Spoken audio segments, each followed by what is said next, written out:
Hey, Pastor Steve Waldron here today. We're going to look at the changes between the 1984 New International Version, NIV, and the 2011.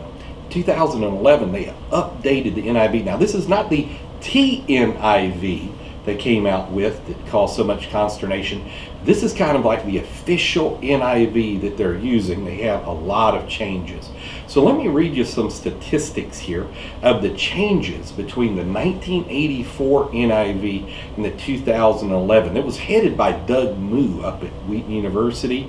He's fairly conservative, and I know one positive change is, by his admission, 1 Corinthians 6:9 was not strong against homosexuality, and they've made it very strong against homosexuality now, and a couple places in the Old Testament as well. So let me read you some statistics of changes between the NIV, the TNIV, and the NIV 2011. All right, so 7.8% of the text of the 2011 NIV is different from the 1984 and the TNIV. It is a totally new translation, 7.8% of the time. 31.27%, or almost 1/3 of the time, the NIV 2011 keeps the changes made in the TNIV. In about 6 out of 10, 60.2% of the time, the NIV 1984, the TNIV, and the NIV 2011 all match exactly. So about 60% of the time they match exactly. And in about 0.8%, less than 1% of the time, the NIV 2011 reverts to the NIV 1984 over changes in the TNIV. And I'm going to switch to another little chart here, and this is a chart. This is on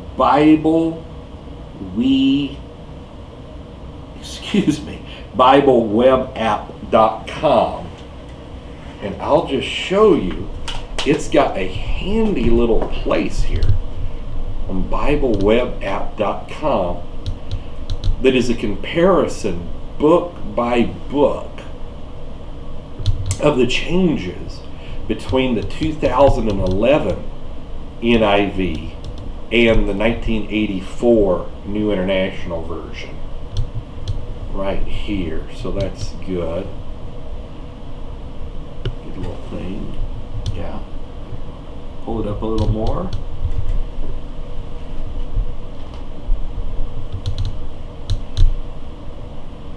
Now, I was using my cultural background study Bibles, doing some Bible comparisons, and I realized that some of my Bible comparisons weren't working. They've actually kind of reinserted some King James reading and made some of the sexual sins stronger in the new NIV. So it's to be commended. But now it did make it far more gender neutral, which I think some would have issue with. Now I'm going to take us to another website on Bible Researcher, and it's got some very good information. This is Bible-researcher.com on the different changes, and man, they go in detail on the changes.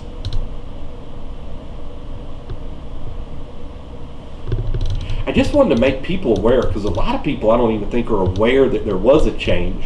The ESV of 2:16, it got a lot of play when it changed. I'm not sure this got so much change when it changed, like a missed opportunity for improvements. It's got a section on that.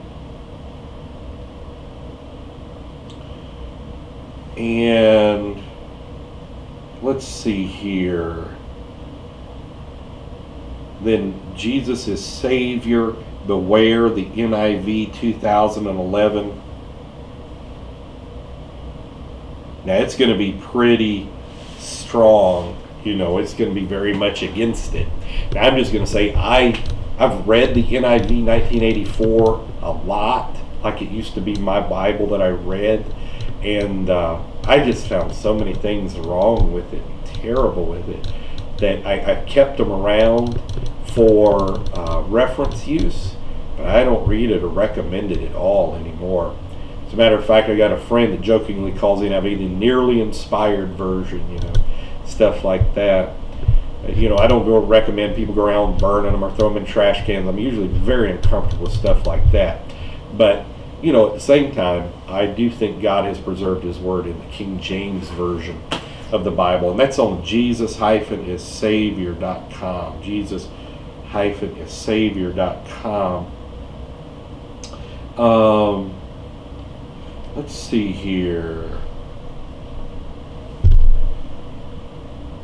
There's another website I want you to see.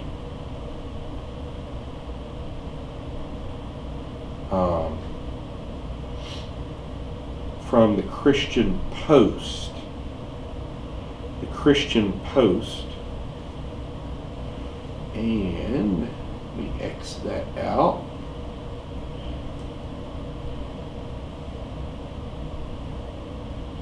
And yeah.